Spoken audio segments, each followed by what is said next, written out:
दोस्तों, this is Huzaifa Arsalan. तो आज हम लोग इस वीडियो में बात करने वाले हैं नेचर के बारे में। इसी वजह से मैं अपनी छत पे आया सनसेट देखने के लिए, लेकिन क्लाउड्स की वजह से सनसेट नज़र नहीं आ रहा। आप लोग देख सकते हैं बहुत अच्छा व्यू नज़र आ रहा है।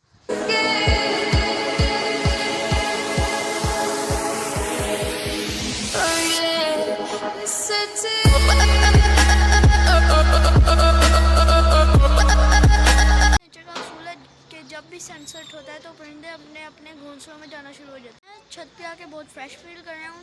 नंबर 1 ये कि यहाँ पे तो एक फ्रेश एयर है, और दूसरी बात ये है कि यहाँ पे मुझे बहुत अच्छे व्यू नज़र आ रहे हैं। आपको एक एडवाइस देना चाहूँगा कि आप भी इस क्वारंटाइन के टाइम पर अपनी छतों पर जाएँ और फ्रेश फील करें।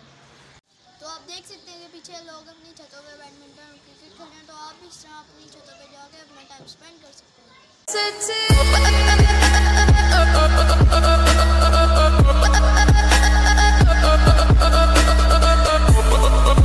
उम्मीद है आपको मेरी वीडियो पसंद आई होगी, तो प्लीज़ इसी तरह मुझे सपोर्ट करते रहें, और प्लीज़ मेरी वीडियो को लाइक, शेयर, कमेंट और सब्सक्राइब माई चैनल।